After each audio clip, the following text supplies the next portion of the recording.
It's 2023 and literally every single project that launches in crypto has a multi-chain vision and focuses on interoperability.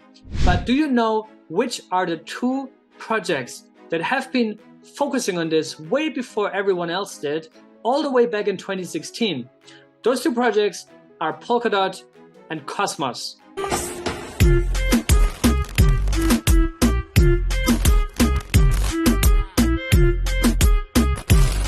Now, the purpose of this video is to provide you a comparison between specifically the Cosmos Hub Atom and Polkadot, because there's actually a lot of revamp, redesigning, and just probably preparations for the next bull run going on, to be quite honest.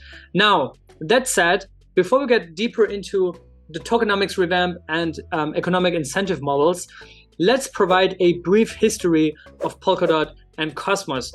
And by the way, this is actually part 2 of this series. I actually did a very similar video like this over 2 years ago, where I said that I'm going to be selling all my Atom for DOT. That actually played out really well. But today we do this part 2 and we'll see what the conclusion is. Polkadot is the brainchild of Dr. Gavin Wood, who was also the co-founder of Ethereum, inventor of Solidity, which is like the main and mostly adopted smart contract programming language out there, and also the author of the Ethereum Yellow Paper. The other two co-founders that are probably less known in the public eye are called Robert Habermeyer, which I got to meet last year at the Unchained conference in Berlin, and also Peter Saban. The Polkadot white paper was released in 2016 and the mainnet went live on May 2020. The core entities behind Polkadot are Parity Technologies, as well as the Web3 Foundation, which was founded by Dr. Gavin Wood. The Polkadot token sale was conducted in 2017 and raised a whopping $145 million US. In short, Polkadot is a network of blockchains called parachains or parathreads that connect to the Polkadot relay chain. And in fact, there's not just the Polkadot relay chain, but there's also the Kusama relay chain. And Kusama is the Canary network, basically the public testnet that is actually on mainnet to Polkadot. So the thesis also here, this Canary network thesis, is that before a parachain launches on the real thing, which is Polkadot, they should actually launch on Kusama first. In order to become a parachain, a project must go through a permissionless auction to win that slot. Polkadot also implements a cross-consensus communication format called XCM, and also they have their native smart contract platform called Ink. Now, if we switch over to Cosmos, Cosmos is a decentralized network of independent layer 1 blockchains that all communicate each other through a standardized interoperability protocol called IBC. And that fact alone already shows that Polkadot and Cosmos are quite similar. They just started at the very other end of the spectrum. So while Polkadot focused on building this shared security relay chain, Cosmos actually focused on shipping this interoperability standard first. Now both ecosystems are approaching each other and actually are focusing on what the other ecosystem has been focused on so far. A bit of backstory also on Cosmos. It was founded by Jake Kwon and Ethan Buckman. The Cosmos white paper actually came out as well in 2016. And the original idea, however, was pioneered by Jake Kwon as early as 2014, where he was playing around with Bitcoin and figured out that Bitcoin is just not scalable and sustainable for applications. The mainnet for the Cosmos Hub, which is the mother chain in Cosmos, Gaia, the very first OG Cosmos chain that ever went live, that ever implemented IBC. And that mainnet went live in March of 2019. So we are already more than 4 years on mainnet. And IBC was then launched in February of 2021, which is now also well over 2 years, actually 2.5 years. Now, if we look into the current state of each ecosystem, comparing the amount of Appchains or parachains, Polkadot currently has 45 parachains in production, while the Cosmos ecosystem consists of over 60 IBC-enabled chains. The largest parachains in the Polkadot ecosystem are Astar Network and Moonbeam. Astar is a multi-chain smart contract platform that supports Polkadot, Ethereum, and Cosmos, more precisely Injective. And Moonbeam is a smart contract platform on Polkadot with an TVL over 43 million US dollars. The biggest app chains in Cosmos, in fact, are OKB chain, which is a chain from OKX, which is a Cosmos-based Ethereum sidechain built by the OKX exchange, and Osmosis, which is the interchain DEX with around $100 million of TVL and around 6,600 daily active users. Now, I also want to point out two projects that are actually aiming to connect both Polkadot and Cosmos. And the pioneer for that is actually Composable Finance, which used to be also my channel sponsor. And they have developed Centauri, which is their expansion of IBC that makes it compatible to .sama or to the Polkadot and Kusama ecosystem. Also, Aleph Zero, which is also a substrate-based Layer 1 blockchain that focuses on privacy and scalability, also wants to build an IBC compatibility.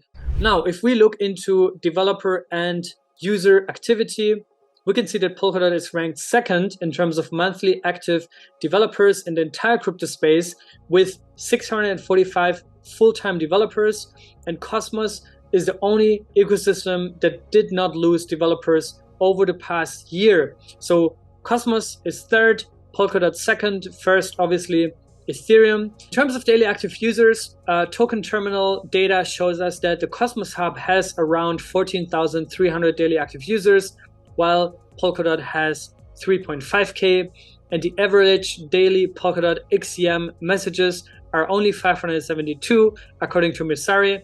At the same time, only the IBC transfer of Cosmos Hub is already 15 times higher than that. And in fact, the IBC total transfers and volumes are absolutely massive. And I strongly recommend you to check out mapofzones.com, which is the best site to keep track of all of that. That brings us to the main chapter, tokenomics. First question, why do they need to change? Both Polkadot and Cosmos white paper were released in 2016. That is 7 years ago. And crypto is such a fast-moving and innovative space that this is extremely outdated. Hence, it needs to be updated. Also, with this in mind, that specifically for the Cosmos Hub, only now, after 4 years in production, we're really seeing a strong product market fit and strong positioning with a product suite that the Cosmos Hub offers. So the tokenomics need to be revamped and redesigned to accommodate and fit into that new product suite for the Cosmos Hub. Before you continue watching, thank you so much for subscribing to this YouTube channel. It really means a lot. Like this video, also share it with some of your friends. Also share this video on Twitter if you appreciate that type of content, if you find value in it. And now please enjoy the rest of the video. And similar, Polkadot, they're also adjusting their revenue model and their positioning and product suite, which is also why this needs to be updated. Also, there are very fast developments and innovation around liquid staking, for example. So that also needs to be taken into account. And also thoughts about how to fix the inflation model, or how to adjust or find the ideal inflation schedule and incentive structure, while also ensuring to have a security budget for validators. Because to be honest, that's probably also one of the biggest criticisms for Bitcoin in the very long term. And one of the reasons why fees will never go down on Bitcoin is because otherwise there would be absolutely zero security budgets, with all the halvenings coming up every 4 years. Another reason why this needs to be adjusted is because the token just needs to be more competitive and attractive for as an asset or as a form of money. For example, Ethereum has this ultrasound money narrative. They have a fee burn, they decrease the inflation. Polygon now calls it hypersound money, where they all try to make their token as deflationary, sound, and as much of a store of value as possible. Now, if we start with Polkadot, at the Polkadot Decoded conference, which was held in Copenhagen, Denmark this year, and is the largest annual Polkadot conference, basically the equivalent of Cosmoverse, Dr. Gavin Wood shared a vision of the future for Polkadot, which has two key elements. Number one, turning the Polkadot relay chain into a multi-core supercomputer. And two, shifting from a chain-centric to an app-centric paradigm. This also leads to the current Polkadot Tokenomics 2.0 discussions on one, removing the parachain slot auction model and crowd loans and changing it to what's called core time sales, and also other changes that are being discussed, such as having a fixed treasury income from the inflation, as well as implementing a dot burn mechanism. Now, the biggest change here is in fact the switch from this parachain model to core time sales. The problem is that currently Polkadot is based on this parachain system with periodic auctions to allocate block space in a 2-year time frame. And crowd loans basically allow users to loan funds to the team for the lease deposit. So anybody can basically deposit into a vault, which is this crowd loan, and then basically vote or support their favorite chain to win this auction. The winners will then be connected with 50 parachains or cores and have to lock up their DOT for over 2 years. However, this model is not agile and it's outdated. One, because it was designed for long-term chains and not for on-demand usage. Two, people thought that the supply shock from locking DOT token would increase the token price, but that didn't really happen. And also the price of each project has to pay to win a parachain slot. Also, preparing for the auction requires a massive amount of time, energy, and effort. A more consistent price based on the demand is needed, which will lower the barrier for projects that want to connect to Polkadot relay chain. Now, the solution was proposed by Dr. Gavin Wood at Polkadot Decoded. To solve that, Polkadot plans to abandon the parachain slot auction model and switch to block space as a service, where parachains can buy the block space or core time on the Polkadot relay chain whenever they need it, which means it's instantaneous, or on a 4-week slot at a fixed price. The 4-week slot can then be split into multiple NFTs representing small periods and traded on a block space market. Block space is becoming a commodity, and the price will be determined based on the demand for core time. The DOT paid will go directly to the on-chain treasury, and the DOT community will vote on what to do with those funds. Also, very recently, I think it's important to mention here as well, that Polkadot launched OpenGov, Open Governance, which is basically their framework for community-driven governance. Existing parachains would continue as usual, and to achieve that, a framework and marketplace will be designed to allocate core time for projects that want to connect to Polkadot. The second problem they want to fix is dynamic between the inflation schedule and the treasury revenue, because right now it's not really sustainable and there's a net outflow of the Polkadot treasury. So this needs to be fixed, and the proposed solution here is to direct a fixed 20% of the inflation to the treasury and the remaining 80% to be distributed using the current mechanism. The third is the DOT burn, and the problem obviously here is that DOT is not really competitive right now compared to ETH or even Polygon, and the solution here is to burn a portion of the core time sales revenue, excess treasury funds, or even a portion of the treasury balance. There's still controversy over this one, as the burn mechanism is too early and could risk losing the opportunity for growth, because the token is burned instead of going towards the treasury and being invested or reused. If you're from the Polkadot community, let me know in the comments what you think about the DOT burn and what would be the ideal case for this. Now, switching gears over to Atom, the Atom Accelerator DAO, which itself is an on-chain treasury-funded DAO, has given out a $100,000 grant to 3 teams, including Blockworks Research, Binary Builders, and RMIT, to rework Atom's new tokenomics. And there's also a lot of backstory to this around Atom 2.0, which actually already envisioned a revamp and redesign of the Atom tokenomics. It was just too brutal, maybe too broad also for some people, which is why it was rejected. But now a lot of these ideas from Atom 2.0 are actually being broken up into individual pieces, and the tokenomics part is one of many of those pieces that is currently being reworked on. Now let's briefly go through what we know as of right now, what all these three teams are building on. Starting with the Blockworks research team led by David at Effort Capital on Twitter. They will work on redesigning tokenomics, vote power tax, dynamic liquid staking tax, and also developing a future vision for the hub in a rollup centric world. The problem right now with Atom tokenomics is primarily the inflation and value accrual model. Investors don't really know how many Atom tokens will be in circulation in the future. The Atom inflation rate right now is actually dynamic between 7 and 20%, pegged to the bonded ratio, which means how many atoms are staked to the network. If it's above 2/3, 66.67%, inflation will go down. If it's below 2/3, inflation will go up to incentivize staking, aka securing the chain. Right now, we are at a 70% bonding ratio, which means we're above the 2/3, and the inflation is currently on its trajectory down to 7%, currently sitting at around 14.5%. Based on the current bonded ratio of 70%, we would have around 600 million Atom in circulation by the end of this decade, so by 2030. If it is 67%, we would have an extra 100 million Atom in circulation. This uncertainty for investors in the longer run is what probably keeps them away, especially whales and big institutions.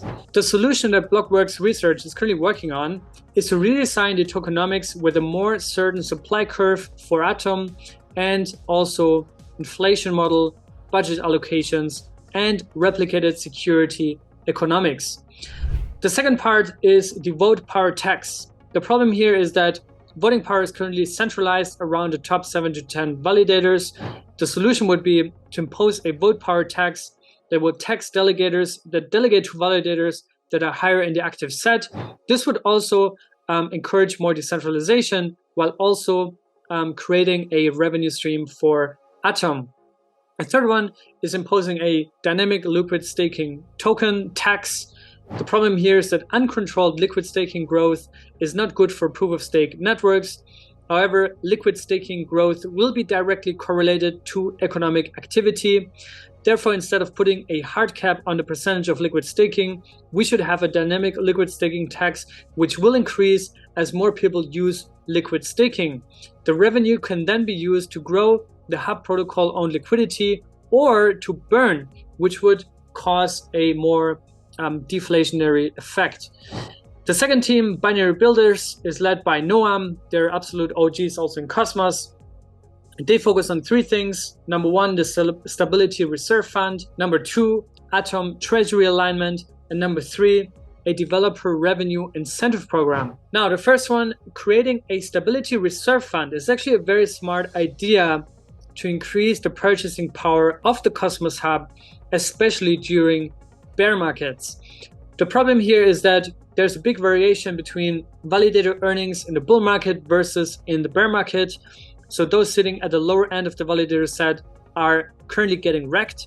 In the interchain security world, if we have 10 consumer chains, which is basically the parachain equivalent on Cosmos, then the cost of a validator would be around 5 to 10K a month. The solution for that would be to implement a stability reserve fund to help reduce the big fluctuation in the income of the validator between the bull and bear market. How can this be done? Well, primarily the binary team will build an indicator to tell if it's a bull and bear. If we're in a bull, spending less money and less Atom, for example on staking rewards, and putting the leftover to the stability reserve fund and convert a percentage of those into a stablecoin, for example into USDC, which is going to launch via Noble in the next 2 months. This would guarantee that we can cover the increasing expenses that will come with interchain security, increase the spending power of the hub, and also increase the demand for Atom during the bear market. The second part is creating an Atom treasury alignment or Atom alignment treasury so that Atom success correlates with the success of the interchain. Imagine if the hub wants to align with Neutron, then the hub can swap some of their atoms to Neutron and have full alignment. The third one would be to create a developer revenue incentivization program, which is a way to incentivize founders' mentality and encourage developers to launch on the hub. For example, if you build a product that launches without a token, you should be able to earn a cut of the revenue it generates. Now, the third team that is actually working on revamping Atom tokenomics is called RMIT, the RMIT University, led by Professor Chris Berg. RMIT is a long-term contributor to Agoric and understands the Cosmos ecosystem extremely well. In fact, we also had a Twitter Spaces with them recently with all three teams. And RMIT focuses on two modules. The first one is actually a standardized ICS contract to ensure full alignment between the hub and consumer chains. And the second one is to design a governance framework on the relationships between sub-DAOs and main DAOs. For example, governance of the community pool, which is a very, very big topic on its own. Now, this is all in very early stages. Obviously, in Cosmos, you have a more bottom-up and fragmented philosophy. You can already tell that there's a DAO grant for separate teams, while in Polkadot, you have parity that is basically running and maintaining everything in Polkadot. Now you also have this OpenGov framework to it, or element, which allows the community to also propose ideas and basically vote on them on chain, which is really cool. But basically, to sum it up, both ecosystems require adjusted tokenomics for their new eras that they're entering, more sustainable value accrual with adjusted inflation schedules. And my personal conclusion is I'm extremely excited about both Cosmos Hub and Polkadot's revamps in terms of their economic incentive structures and tokenomics. I am not going to sell my Atom for DOT. In fact, I'm extremely bullish on Atom, and I still have a very, very tiny amount of DOT, which I'm going to keep. If DOT would have a major crash, I would definitely look into increasing my exposure to DOT here. But as of right now, I'm much more bullish, especially given that there's still a gap between Atom and DOT. So I'm much more bullish and confident that this gap eventually will close, and at least Atom and DOT would be eye to eye in terms of market cap. So this is really it. Let me know what you think about both proposals, ideas, and if you are even involved in it. So let me know, drop me a message. I'm always excited to talk to you.